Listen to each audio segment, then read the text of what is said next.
गल करते हैं सुप्रीम कोर्ट च अज खेती कानूनों नूं लैके हुई सुनवाई दी। जी हाँ, खेती कानूनों की संविधानक वैधता ते फिलहाल सुप्रीम कोर्ट कल अपना फैसला सुनावेगी, पर अज सुनवाई हुई तो सुनवाई दौरान अदालत ने खेती कानूनों के अमल के उपर यानी कि ਜਿਹੜੇ ਕਾਨੂੰਨ ਬਣਾ ਦਿੱਤੇ ਗਏ ਨੇ ਉਹਨਾਂ ਨੂੰ ਲਾਗੂ ਕਰਨ ਨੂੰ ਲੈ ਕੇ ਰੋਕ ਲਾਉਣ ਦੇ ਸੰਕੇਤ ਦੇ ਦਿੱਤੇ ਨੇ। ਹੋ ਸਕਦਾ ਕਿ ਸੁਪਰੀਮ ਕੋਰਟ ਇਹਨਾਂ ਕਾਨੂੰਨਾਂ ਨੂੰ ਲਾਗੂ ਨਾ ਹੋਣ ਦੇਵੇ। ਸਰਵੋੱਚ ਅਦਾਲਤ ਨੇ ਕੇਂਦਰ ਸਰਕਾਰ ਨੂੰ ਅੱਜ ਜ਼ੋਰਦਾਰ ਝਾੜ ਵੀ ਪਾਈ ਹੈ।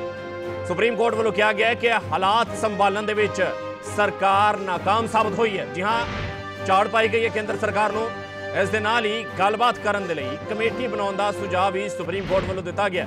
ਤੁਹਾਨੂੰ ਦੱਸ ਦਈਏ ਸੁਪਰੀਮ ਕੋਰਟ ਦੀਆਂ टिप्पणियां अज बेहद खास समझिया जा सकदियां ने।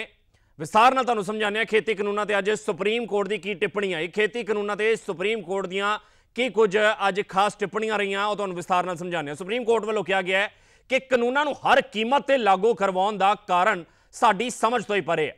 आखिरकार सरकार इस दे उपर बजिद क्यों है? कुछ इस ढंग दे नाल सुप्रीम कोर्ट ने टिप्पणी की। नाल लिखा गया कि जेकर सरकार कानून होल्ड नहीं करती तां असीं कानून होल्ड कर लांगे, असीं स्टे ला देंगे।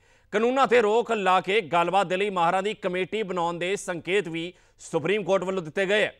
इस दे नाल ही तुहानूं दस दईए सुप्रीम कोर्ट च जद मामला पहुंचिया तां केंद्र नूं झाड़ भी पाई गई है। इस दे नाल ही सुप्रीम कोर्ट ने कहा कि असीं कानूनों ते रोक नहीं सगों इस दी इंप्लीमेंटेशन दे उपर रोक लाउण बारे विचार कर रहे हैं। सरकार ने मसले नूं सुलझाउण दे लई ठीक तरह काम नहीं कीता, भी एक बेहद खास टिप्पणी समझी जा सकती है। इस दे नाल ही सुप्रीम कोर्ट ने किसानां ते भरोसा जताया कि सानूं आस है कि किसान गलबात करनगे। कमेटी च प्रदर्शनकारियों को किसी दूजी थां ते शिफ्ट किए जाने के उपर भी कोई चर्चा नहीं होगी। यह भी सुप्रीम कोर्ट ने अज भरोसा दे दिता है कि जेकर कोई कमेटी बनती है विचोलगी करने के लिए तो उस कमेटी के यह गलबात है चर्चा नहीं होगी कि यह प्रदर्शन यह जड़ा अंदोलन चल रहा है इसनों किसी दूजे थां के उपर शिफ्ट कर दिता जाए, यह चर्चा नहीं होगी। पर सुप्रीम कोर्ट के सरकार की कुछ दलील रही वह भी तुहानूं दसदे हां। कानून बनाउण तो पहला माहरां दे नाल लंबी चर्चा हुई। माहरां ने APMC के विरोध च सलाह दी।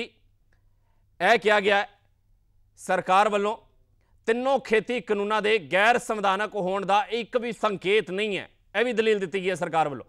ना लिखा गया कि सुप्रीम कोर्ट इस ढंग के नाल कानूनों के अमल के उपर रोक ना लावे, क्योंकि सुप्रीम कोर्ट वालों अज संकेत दिते गए कि सुप्रीम कोर्ट इन्हां कानूनों को होल्ड कर सकता है, यह संकेत मिले ने अज। इस दे नाल ही केंद्र सरकार ने कहा कि सिर्फ 2 या 3 सूबे ही कानूनों का विरोध कर रहे हैं, दक्षिणी सूबे के किसान अंदोलन के विच शामिल नहीं हैं। यह भी एक वड्डी दलील केंद्र वालों दी गई है कि सिर्फ 2 या फिर 3 सूबे के किसान कानूनों का विरोध कर रहे हैं, बाकी किसानों वालों अजिहा कोई भी विरोध वेखण नूं नहीं मिलिया। यह भी दलील दी गई है केंद्र सरकार वालों। तां इस दे नाल ही केंद्र वालों कहा गया कि संसद वालों पास कानूनों के अमल ते रोक लाउणा कानूनों के उपर ही रोक लाउण दे बराबर होवेगा, यह दलील दी गई केंद्र वालों। इस दे नाल दस दिए कि किसानों ने भी सुप्रीम कोर्ट वालों दिते गए सुझाव का स्वागत किया है। जिस ढंग नाल सुप्रीम कोर्ट दे विच सुनवाई हुई किसान इस तो अज संतुष्ट विखाई दे रहे हैं।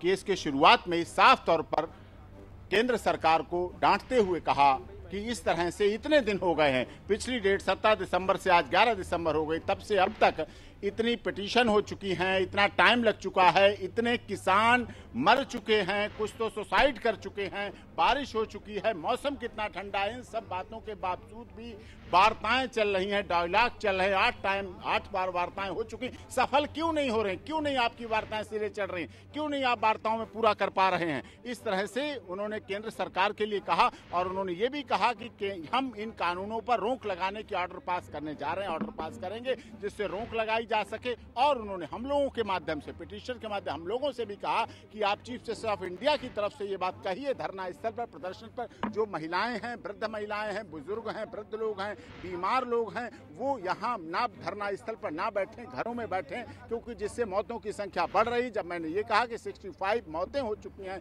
बहुत से लोग उनमें सुसाइड कर चुके हैं और किसान अन्नदाता है, जब कहा जाता है अन्नदाता है और प्रथम विधाता है, तो उसके बाद किसान की बात क्यों नहीं मानी जा रही? किसान को क्यों नहीं इसमें रिलीफ दी जा रही? किसानों के भले का कानून है तो किसान ही जब उसका विरोध कर रहा है तो आप इस किसानों के कानून को रोक दें। उस पर ऑर्डर आज भी आ सकता है, अभी कंफर्म नहीं, ऑर्डर आज भी आ सकता है, कल भी ऑर्डर आ सकता है, कोई कंफर्म उन्होंने कहा तो अटॉर्नी जनरल तरफ से कहा गया कि 26 जनवरी को 2000 ट्रैक्टर आ जाएंगे दिल्ली में। तो 26 जनवरी केवल एक सरकार की नहीं है कॉन्स्टिट्यूशनल डे। 26 जनवरी सबसे अधिक प्रसन्नता का दिन इस देश के किसानों का है, क्योंकि 26 जनवरी आने के लिए किसानों ने, स्वतंत्रता सेनानियों ने, हमारे देश के शहीदों ने बलिदान दिया, तब ये 26 जनवरी हम मना पा रहे हैं। 26 जनवरी किसान के बेटे जवान जब शहीद होते हैं तब 26 जनवरी सुरक्षित रहती है, तब राष्ट्रीय ध्वज।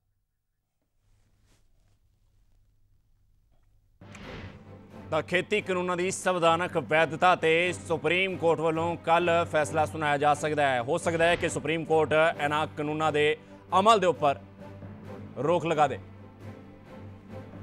ਇਸ ਦੇ ਨਾਲ ਹੀ ਤੁਹਾਨੂੰ ਦੱਸ ਦਈਏ, ਅੱਜ ਸੀਨੀਅਰ ਵਕੀਲ HS ਫੂਲਕਾ ਨੇ ਸੁਪਰੀਮ ਕੋਰਟ ਦੇ ਫੈਸਲੇ ਤੇ ਸੰਤੁਸ਼ਟੀ ਦਾ ਪ੍ਰਗਟਾਵਾ ਕੀਤਾ। ਉਹਨਾਂ ਕਿਹਾ ਕਿ ਅਦਾਲਤ ਨੇ ਕਿਸਾਨਾਂ ਦੇ ਹੱਕ ਦੇ ਵਿੱਚ ਅੱਜ ਇਹ ਫੈਸਲਾ ਸੁਣਾਇਆ ਤੇ ਹੁਣ ਸਰਕਾਰ ਕੋਈ ਸਖਤੀ ਨਹੀਂ ਕਰ ਸਕਦੀ, ਕਿਉਂਕਿ ਕੋਰਟ ਨੇ ਇਸ ਦੇ ਉੱਪਰ ਸਟੇ ਲਾ ਦਿੱਤੀ ਹੈ। ਕੀ ਕੁਝ ਉਹ ਕਹਿੰਦੇ ਵਿਖਾਈ ਦਿੱਤੇ, ਉਹ ਵੀ ਸੁਣਦੇ ਹਾਂ। ਮੇਰੇ ਨਾਲ ਮੌਜੂਦ ਨੇ HS ਫੂਲਕਾ, ਉਹਨਾਂ ਨਾਲ ਗੱਲ ਕਰਦੇ ਹਾਂ। ਕਿਸਾਨਾਂ ਦੇ ਵੱਲੋਂ ਅੱਜ ਉਹ ਸੁਪਰੀਮ ਕੋਰਟ ਦੇ ਵਿੱਚ ਪੇਸ਼ ਹੋਏ ਸਨ ਤੇ ਸੁਪਰੀਮ ਕੋਰਟ ਵੱਲੋਂ ਕੇਂਦਰ ਸਰਕਾਰ ਨੂੰ ਸਿੱਧੇ ਤੌਰ ਤੇ ਫਟਕਾਰ ਲਗਾਈ ਗਈ ਹੈ ਕਿ ਆਖਿਰ ਕੇਂਦਰ ਸਰਕਾਰ ਇਸ ਮਾਮਲੇ ਨੂੰ ਸਹੀ ਤਰੀਕੇ ਨਾਲ ਡੀਲ ਕਿਉਂ ਨਹੀਂ ਕਰ ਪਾਈ। ਫੂਲਕਾ ਸਾਹਿਬ, ਅੱਜ ਇਸ ਤਰੀਕੇ ਦੀ ਸੁਣਵਾਈ ਹੋਈ, ਇਹ ਉਮੀਦ ਸੀ ਕਿ ਸ਼ਾਇਦ ਪਿਛਲੀ ਵਾਰੀ ਵੀ ਕੇਂਦਰ ਸਰਕਾਰ ਦਾ ਪੱਖ ਨਹੀਂ ਸੀ ਲਿਆ ਸੁਪਰੀਮ ਕੋਰਟ ਨੇ, ਕਿਸਾਨਾਂ ਵਾਸਤੇ ਹਮਦਰਦੀ ਸੀ। ਅੱਜ ਉਹ ਨਜ਼ਰ ਵੀ ਆਈ ਜਦੋਂ ਸੁਪਰੀਮ ਕੋਰਟ ਨੇ ਕੇਂਦਰ ਸਰਕਾਰ ਨੂੰ ਸਿੱਧੇ ਤੌਰ ਤੇ ਫਟਕਾਰ ਲਗਾਈ। ਸੁਪਰੀਮ ਕੋਰਟ ਨੇ ਬਿਲਕੁਲ ਸਹੀ ਕਿਹਾ। ਉਹਨਾਂ ਨੇ ਪਹਿਲੀ ਗੱਲ ਤਾਂ ਉਹਨਾਂ ਨੂੰ ਪੁੱਛੀ ਕਿ ਤੁਸੀਂ ਦੱਸੋ, ਤੁਸੀਂ ਇਹ ਕਾਨੂੰਨ ਬਣਾਉਣ ਤੋਂ ਪਹਿਲਾਂ ਪ੍ਰਕਿਰਿਆ ਕੀ ਕੀਤੀ ਹੈ। ਤਾਂ ਅਟਾਰਨੀ ਜਨਰਲ ਨੇ ਕਿਹਾ ਜੀ 2001 'ਚ ਅਸੀਂ ਇਹ ਕੀਤਾ, 2002 'ਚ ਇਹ ਕੀਤਾ। ਉਹ ਕਹਿੰਦੇ ਇੱਕ ਦੋ ਦੀਆਂ ਗੱਲਾਂ ਨਾਲ ਸਾਨੂੰ ਦੱਸੋ, ਆਹ 2020 ਜਿਹੜੇ ਤੁਸੀਂ ਕਾਨੂੰਨ ਬਣਾਇਆ, ਇਹ ਤੋਂ ਪਹਿਲਾਂ ਤੁਸੀਂ ਕੀ ਪ੍ਰਕਿਰਿਆ ਕੀਤੀ ਆ, ਕਿਹਦੇ ਨਾਲ ਤੁਸੀਂ ਗੱਲ ਕੀਤੀ, ਕਿਹੜੇ ਜਥੇਬੰਦੀ ਨਾਲ ਤੁਸੀਂ ਗੱਲ ਕੀਤੀ, ਕਿਹੜੇ ਨਾਲ ਤੁਸੀਂ ਕਿਹਾ। ਇਹ ਗੱਲ ਪਹਿਲੀ ਗੱਲ ਤਾਂ ਇਹਦੇ ਬਾਰੇ। ਅਤੇ ਜਿਹੜੀ ਉਹਨਾਂ ਨੇ ਕਮੇਟੀ ਦੀ ਵੀ ਕਹੀ, ਉਹ ਕਹਿੰਦੇ ਠੀਕ ਆ, ਤੁਸੀਂ ਗੱਲ ਨਹੀਂ ਕੀਤੀ, ਅਸੀਂ ਕਮੇਟੀ ਬਣਾਉਣੀ ਆ, ਉਹਨਾਂ ਗੱਲ ਕਰੋ। ਇਹ ਦੂਜੀ ਗੱਲ ਜਿਹੜੀ ਉਹਨਾਂ ਨੇ ਕਹੀ ਕਿ ਸਰਕਾਰ ਡਿਲੇ ਕਰ ਰਹੀ ਆ, ਵੀ ਉੱਥੇ ਦੇ ਹਾਲਤ ਠੀਕ ਨਹੀਂ ਹਨ, ਉੱਥੇ ਰੋਜ਼ ਮੌਤਾਂ ਹੋ ਰਹੀਆਂ ਅਤੇ ਉੱਥੇ ਪ੍ਰੋਪਰ ਅਰੇਂਜਮੈਂਟ ਨਹੀਂ, ਪ੍ਰੋਪਰ ਟੋਇਲਟਸ ਨਹੀਂ, ਉੱਥੇ ਔਰਤਾਂ ਬੈਠੀਆਂ, ਬੱਚੇ ਬੈਠੇ, ਬਜ਼ੁਰਗ ਬੈਠੇ, ਅਤੇ ਵੀ ਸਰਕਾਰ ਡਿਲੇ ਕਿਉਂ ਕਰ ਰਹੀ ਆ। ਇਹ ਦੋ ਚੀਜ਼ਾਂ ਦੇ ਉੱਤੇ ਸੁਪਰੀਮ ਕੋਰਟ ਨੇ ਸਰਕਾਰ ਦੇ ਉੱਤੇ ਨਾਰਾਜ਼ਗੀ ਦਿਖਾਈ। ਲੇਕਿਨ ਫੂਲਕਾ ਸਾਹਿਬ, ਜਿਸ ਤਰੀਕੇ ਦੇ ਨਾਲ ਅਜੇ ਤੱਕ ਇਸ ਪੂਰੇ ਮਾਮਲੇ ਦੀ ਸੁਣਵਾਈ ਚੱਲ ਰਹੀ ਸੀ, ਤੁਸੀਂ ਵੀ ਇਹ ਗੱਲ ਕਹੀ ਕਿ ਮੇਰੇ ਪਿੰਡ ਦੇ ਲੋਕ ਵੀ ਉੱਥੇ ਬੈਠੇ ਨੇ, ਉੱਥੇ ਇਹ ਕਿਹਾ ਗਿਆ ਪਹਿਲਾਂ ਕਿ ਵੱਖਵਾਦੀ ਨੇ, ਖਾਲਿਸਤਾਨੀ ਐਲੀਮੈਂਟ ਦਾ ਨਾਮ ਵੀ ਸਿੱਧੇ ਤੌਰ 'ਤੇ ਲਿਆ ਗਿਆ ਕਿ ਉੱਥੇ ਉਹ ਮੂਵਮੈਂਟ ਦੀ ਵੀ ਗੱਲ ਕੀਤੀ ਜਾ ਰਹੀ ਹੈ। ਲੱਗਦਾ ਹੈ ਕਿ ਅਜੇ ਵੀ ਕਿਤੇ ਨਾ ਕਿਤੇ ਕੋਸ਼ਿਸ਼ ਸੀ ਕਿ ਇਸ ਨੂੰ ਸੈਬੋਟੇਜ ਕੀਤਾ ਜਾ ਸਕੇ। ਨਹੀਂ, ਉਹ ਤਾਂ ਕੋਈ ਸਰਕਾਰ ਨੇ ਪੂਰਾ ਜ਼ੋਰ ਲਾਇਆ।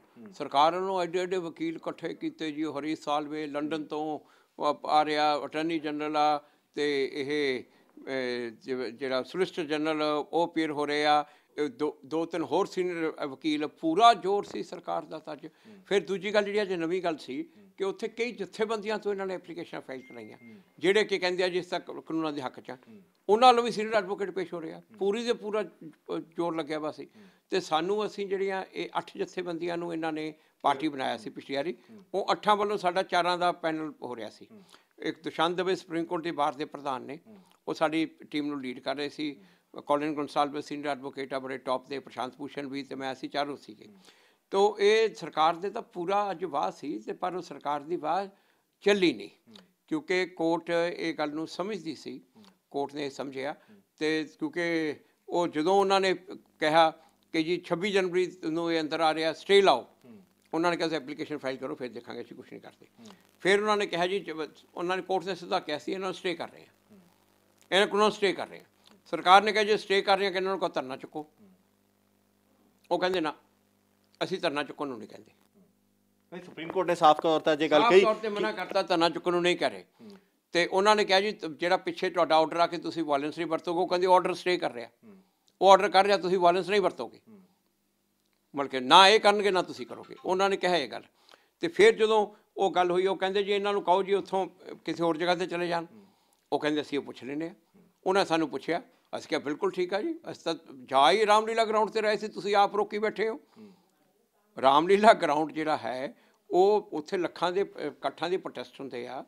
ਉਹ ਜੈ ਪ੍ਰਕਾਸ਼ ਨਾਰਾਇਣ ਵੇਲੇ ਵੀ ਉੱਥੇ ਹੋਇਆ, ਇਸ ਪ੍ਰਧਾਨ ਮੰਤਰੀ ਨੇ ਵੀ ਕੀਤਾ, ਉਹ ਅੰਨਾ ਹਜ਼ਾਰੇ ਰੈਲੀ ਤੇ ਮੂਵਮੈਂਟ ਵੇਲੇ ਵੀ ਹੋਏ। ਵੀ ਅਸੀਂ ਤਾਂ ਆਈ ਉੱਥੇ ਰਹੇ ਸੀ, ਤੁਸੀਂ ਰੋਕੀ ਬੈਠੇ ਹੋ, ਸਾਨੂੰ ਉੱਥੇ ਆਉਣ ਦਿਓ, ਅਸੀਂ ਆ ਜਾਂਦੇ ਹਾਂ।